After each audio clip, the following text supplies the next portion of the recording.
السلام علیکم dear students of class matric. میں آپ کا کلاس ٹیچر سر سلیمان آپ کو میں اسلامیات پڑھوں گا. یہ آپ کے اسلامیات کی بک ہے. اس کے اندر 3 صورتیں ہیں. پہلی صورت ہے صورت انفال، دوسری ہے صورت احزاب، تیسری صورت ہے صورت ممتحنہ. اس کے بعد ہے من ہدی الاحادیث ہیں اور 20 احادیث ہیں. اس کے بعد آپ کا موضوعاتی مطالعہ ہے، لانگ کوشچن آنسر ہیں. اس کے تقریباً 7 چیپٹر ہیں اور ان میں سے ہر ایک میں سے 3 کوشچن دیے گئے ہیں. تو لہٰذا میں آپ کو ابھی جو شیٹ دی ہے، اس کا فرسٹ اسائنمنٹ شیٹ جو پیش کی ہے وہ اپنے سامنے رکھیے گا اور اپنی یہ بک بھی سامنے رکھیے گا. میں آپ کو پیج نمبر 84 پہ لے جاتا ہوں. آپ اپنی بک کا پیج نمبر 84 نکالیں، وہاں پر احادیث ہیں، وہاں پر میں احادیث پڑھوں گا. تو بک پیج آپ 84 نکالیں. جی بیٹا، یہ آپ کا بک پیج 84 ہے. حصہ 2 من ہدی الحدیث ہے. اس پہ نمبر 1 حدیث ہے افضل الاعمال لا الہ الا اللہ و افضل الدعاء استغفار. سب سے زیادہ فضیلت والا عمل لا الہ الا اللہ اور بہترین دعا استغفار ہے. نمبر 2 حدیث آپ کے پیج نمبر 84 پر ہے. طالب العلم فریضۃ علی کل مسلم، علم کی طلب ہر مسلمان مرد اور عورت پر فرض ہے. اسی پیج میں نیچے حدیث نمبر 3 ہے خیرکم من تعلم القرآن وعلمہ، تم میں سے بہتر وہ ہے جس نے قرآن سیکھا اور دوسروں کو سکھایا. اب آپ پیج ٹرن کریں گے اور نیکسٹ پیج آپ کا 86 ہے. اس پر بھی حدیث نمبر 4 ہے من صلی علیہ مرتن فتح اللہ لہ بابا من العافیہ. نبی کریم صلی اللہ علیہ وسلم نے ارشاد فرمایا کہ جس نے مجھ پر 1 مرتبہ درود بھیجا، اللہ تعالیٰ نے اس کے لیے عافیت کے ایک دروازہ کھول دیا. تو لہٰذا آپ نے حدیث لکھنی ہے، ترجمہ لکھنا ہے، تشریح نہیں لکھنی لیکن پڑھنی ضرور ہے، کیونکہ یہ حدیث بہت پیاری ہے، درود شریف کے متعلق ہے. کیونکہ نبی کریم صلی اللہ علیہ وسلم کے لیے اللہ تعالیٰ نے قرآن میں سورۃ احزاب کے اندر ارشاد فرمایا ان اللہ و ملائکتہ یصلون علی النبی، بے شک میں اور میرے فرشتے درود بھیجتے ہیں نبی پر. یا ایھا الذین آمنوا صلوا علیہ وسلموا تسلیما، اے ایمان والو آپ بھی درود بھیجا کریں. یعنی کہ یہ اللہ کا حکم ہے درود بھیجنا، لہٰذا ہمارے وہاں پر فرض ہے. تو جب تک درود نہیں بھیجیں گے نماز کے اندر تو ہماری نماز ہی نہیں ہوگی. تو درود بھیجنا اللہ کا حکم بھی ہے. تو حدیث نمبر اسی پیج میں 5 ہے لا یؤمن احدکم حتی یکون ہواہ تبع جئت بہ.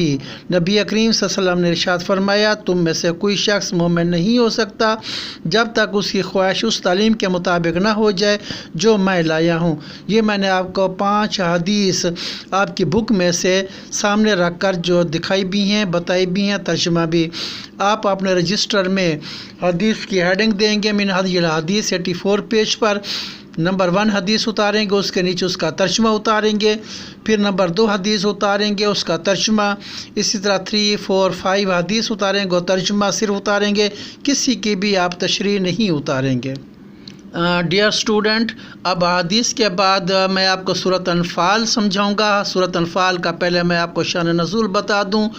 یہ بدر کے مقام پر جو مکہ اور مدینہ کے درمیان بدر کا مقام ہے، اور اس میں مسلمان اور کفار کے درمیان یہ پہلا معرکہ پیش آیا سن 2 ہجری میں. اور 17 رمضان شریف تھی، مسلمان روزے کی حالت میں تھے. 313 صحابہ بغیر اسلحے کے تھے. ادھر سے کفار کا مکہ سے لشکر ان کا 1300 کا نکلا تھا. 300 واپس راستے میں واپس ہو گئے تھے.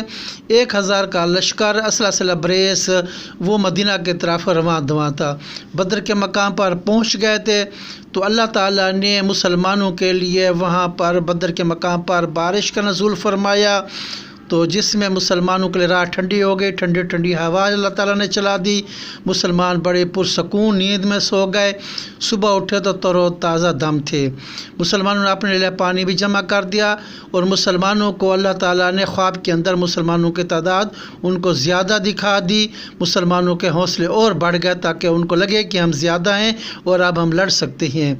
تو نبی کریم صلی اللہ علیہ وسلم نے میدان بدر میں دعا کی تھی، اے اللہ یہ مٹھی بار میرے چند صحابہ 313 اب آپ کے اسلام کی خاطر جان دینے کے لیے کھڑے ہیں، اگر یہ مارے گئے تو قیامت تک آپ کا نام لینے والا پھر نہیں بچے گا، آپ ان کی مدد و نصرت فرمانا۔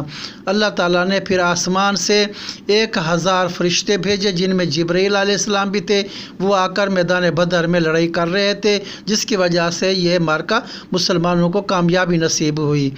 تو نبی کریم صلی اللہ علیہ وسلم نے یہ اپنی مٹھی کے اندر کچھ مٹی بھی لی اور وہ مٹی جو ہے نا وہ کفار کی طرح پھینکی تو اللہ تعالیٰ نے طوفان بنا دیا، جس کی وجہ سے ان کے خیمے اڑ گئے، جانور اور کفار کی آنکھوں میں دھول اور مٹی چلی گئی اور وہ اس کے اندر بھگدڑ مچ گئی، وہ میدان بدر چھوڑ کر بھاگ گئے۔ اس طرح مسلمانوں کو یہ بھی کامیابی نصیب ہوئی۔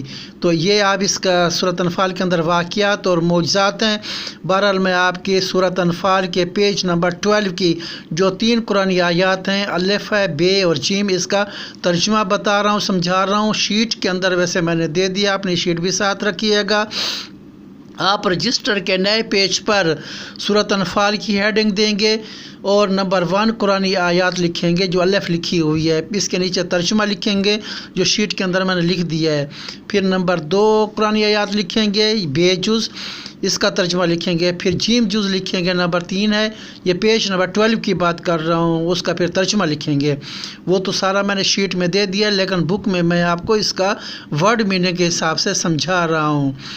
فاتقوا اللہ، پس ڈرو اللہ سے، واصلحوا اور صلح رکھو، ذات بینکم، اپنے درمیان۔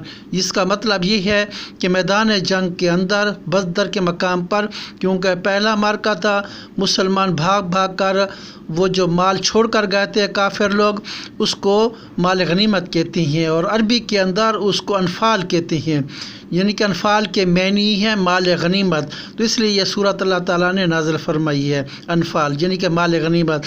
تو مسلمان کہتے تھے میں نے جو زیادہ اکٹھا کیا یہ میرا ہے، کم والا کہتا ہے مجھے بھی حصہ دیں۔ اس طرح مسلمانوں کے اندر آپس میں تھوڑا سا اختلاف سمجھ لیں یا بحث سمجھ لیں، وہ چھڑ گئی تھی۔ اللہ نے اس بحث کو ختم کرنے کے لیے فرمایا کہ یہ مال اللہ اور اس کے رسول کا ہے، کسی کا بھی نہیں ہے۔ اب اللہ کا رسول جیسے چاہیں ویسے تقسیم کریں گے، آپس میں لڑائی بند کر دیں۔ اللہ نے مسلمانوں کی تربیت کی تھی، اس لیے اللہ تعالیٰ نے فرمایا فاتقوا اللہ، پس ڈرو اللہ سے، واصلحوا ذات بینکم، اور اپنے درمیان صلح رکھو، لڑائی جھگڑا نہ کریں۔ مال غنیمت اللہ اور اس کے رسول کا ہے، یہ آپ کا نہیں ہے، اور اس مال غنیمت اس کو کہتی ہیں جو کافر میدان جنگ میں چھوڑ کر بھاگ جائے، عربی میں اس کو انفال کہتی ہیں۔ اور اسی کے فیصلے کے لیے کہ کس طرح تقسیم ہوگی، اس لیے یہ صورت نازل ہوئی اور اس کا نام بھی انفال رکھ دیا۔ نمبر 2 ہے آتی اللہ، اب اطاعت کرو، اب اللہ کا حکم آ چکا ہے، اب آپ مال غنیمت کو چھوڑ دو۔ آتی اللہ، اللہ کا حکم مانو، و رسول، اور اس کو رسول کا حکم مانو، ان کنتم مومنین، اگر آپ مومن ہو، کیونکہ مومن کا کام صرف اللہ اور اس کے رسول کا حکم ماننا ہے، نہ کہ مال غنیمت جمع کرنا ہے۔ پھر اللہ تعالیٰ نے فرمایا یہ مسلمانوں کی مومنوں کی خوبی ہے، اذا تولیت علیہم آیاتہ، جب ان کے سامنے اللہ کی آیات پڑھی جاتی ہیں، زادتہم ایمانا، تو ان کا ایمان اور بڑھ جاتا ہے۔ اب یہ پیج نمبر 16 پر پھر 3 آیات قرآنی آیات دی گئی ہیں، الف بے جیم، 3 آپ کا پیج نمبر 12 کی بتائی تھی، میں نے کہا شیٹ میں تو پہلے لکھ بھی دی ہیں، وہ بھی آپ کے سامنے ہے، ترجمہ بھی لکھ دی ہے، لیکن یہ میں اس کا ترجمہ اور مفہوم سمجھا رہا ہوں۔ اللہ تعالیٰ نے فرمایا کہ آپ 313 ہیں، کوئی مسئلہ نہیں ہے، جب کافر آپ کے سامنے آ جائیں تو ڈٹ جائیں، آپ نے کھڑے ہو جانا ہے، پیٹھ دکھا کر بھاگنا نہیں ہے۔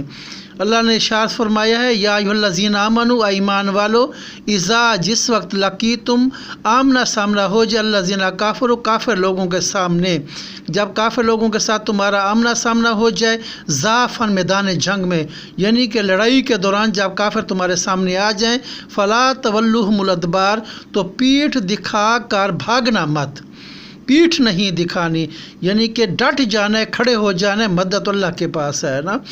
جو میں نے آپ کو پہلے معجزہ نبی پاک صلی اللہ علیہ وسلم کا بتایا تھا کہ مٹھی میں مٹی لی تھی، جب پھینکی تو وہ آندھی بن گئی، تو اللہ نے فرمایا کہ یہ جو محمد نے کر کے دکھایا ہے، اس کے پیچھے میں اللہ کا ہاتھ ہے۔ اللہ تعالیٰ کتنے پیارے انداز میں، پیارے الفاظ میں قرآن مجید میں فرمایا وما رمیتا، اور نہیں پھینکا آپ نے، سبحان اللہ، نہیں پھینکا آپ نے، اذ رمیتا، جب آپ نے پھینکا، جب آپ نے مٹی پھینکی، نہیں پھینکی آپ نے جب آپ نے پھینکی، دیکھیں پھینکی ہے، نہیں بھی پھینکی، نہیں پھینکی مگر پھینکی بھی ہے، کیا مطلب؟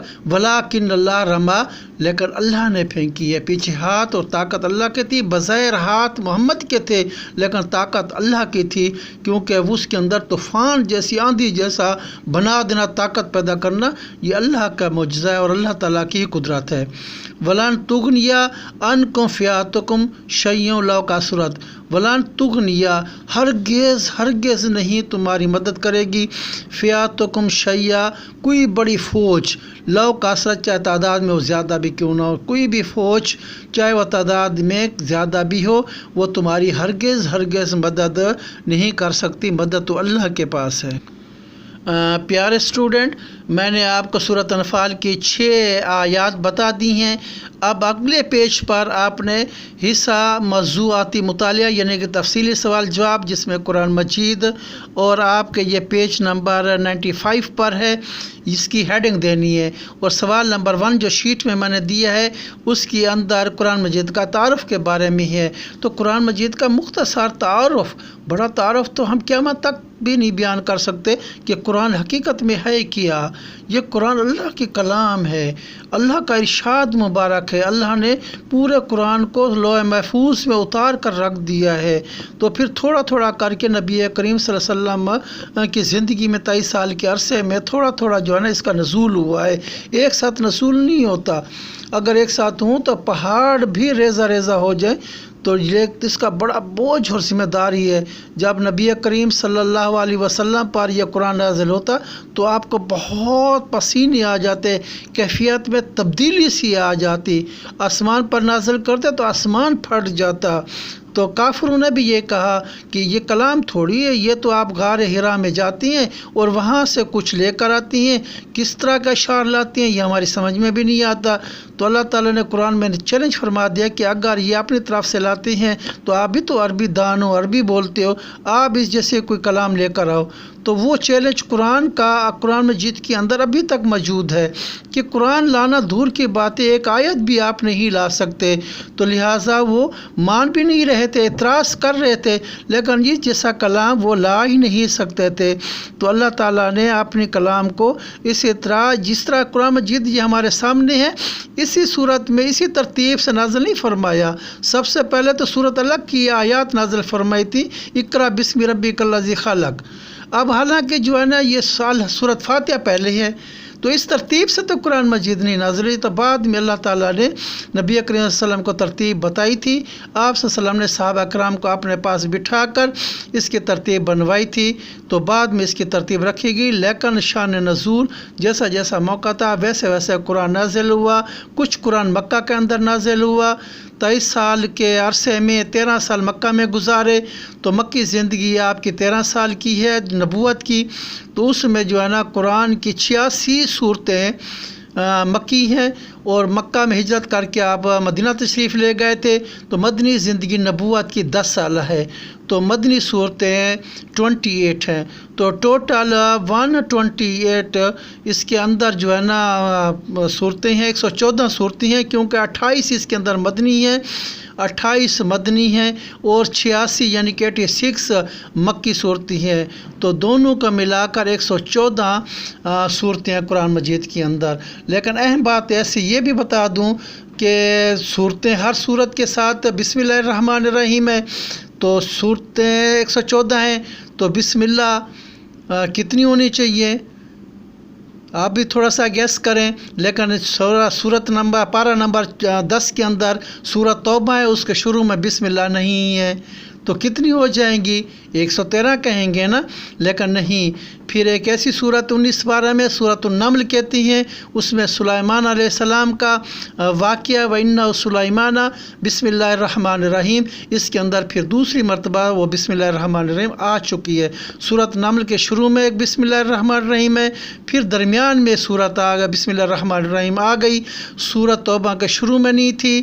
اب اس کی کمی یہاں سورت نمل میں 2 بار آ چکی ہے تو پورے قرآن میں بسم اللہ الرحمن الرحیم بھی 114، صورتیں بھی 114۔ یہ آپ کے کثیر انتخابی سوالات جنرل نالج کے لیے ہے کہ کون سی ایسی صورت ہے جس کے شروع میں بسم اللہ نہیں ہے، وہ سورۃ توبہ پارہ نمبر 10 ہے۔ کون سی ایسی صورت ہے جس کے اندر 2 مرتبہ بسم اللہ الرحمن الرحیم، ایک شروع میں ایک بیچ میں، وہ سورۃ النمل ہے۔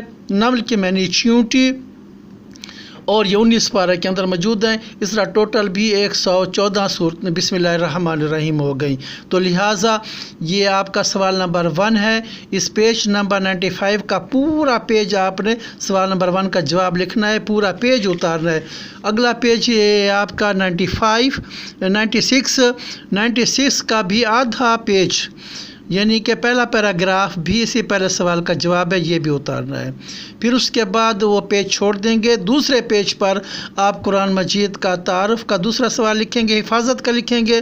پہلا تعارف کا تھا، دوسرا حفاظت کے بارے میں لکھنا ہے۔ تو قرآن مجید کی حفاظت اللہ تعالیٰ نے اپنے ذمہ لی ہے، کیونکہ پہلے جتنے بھی صحیفے اور کتابیں، آسمانی کتابیں پہلے 3 نازل ہوئیں، چوتھی یہ قرآن مجید ہیں، اور صحیفے پہلے نازل ہوئے، ان کے اندر رد و بدل ہوئے ہیں، تبدیلی آئی ہیں، قوموں نے تبدیلی کر دی ہے۔ لیکن اللہ تعالیٰ نے فرمایا انا نحن نزلناہ ذکرا، یہ قرآن میں نے نازل کیا، وَإِنَّ لَهُ لَحَافِظُونَ، اور اس کی حفاظت بھی میرے ذمہ میں ہے۔ تو اللہ تعالیٰ نے قیامت تک اس کے اندر زبر زیر پیش کی کسی قسم کی یہ تبدیلی نہیں آنے دینی، کیونکہ اللہ تعالیٰ نے فرمایا ذَلِكَ الْكِتَابُ لَا رَيْبَ فِيهِ، یہ وہ کتاب ہے جو لوح محفوظ میں بھی ہے اور تمہارے ہاتھوں میں بھی ہے، اس کے اندر کسی قسم کا شک و شبہ نہیں ہے، اس کی حفاظت بھی میں نے لی ہے، اس کے اندر کوئی تبدیلی بھی نہیں آ سکتی۔ تو سوال نمبر 2 کا جواب آپ پیج نمبر 96 کا یہ جو حفاظت لکھا ہوا ہے یہیں سے لکھیں گے۔ 96 کا یہ نیچے والا آدھا پیج پورا لکھیں گے۔ اب اگلے پیج پہ 97 ہے، 97 کا 2 پیراگراف ہیں شروع والے، آدھا پیج بنتا ہے، یہ بھی آپ سوال نمبر 2 کا جواب لکھیں گے۔ تو شیٹ کے آپ کے 2 سوال اور جواب آپ کے پورے ہو جائیں گے۔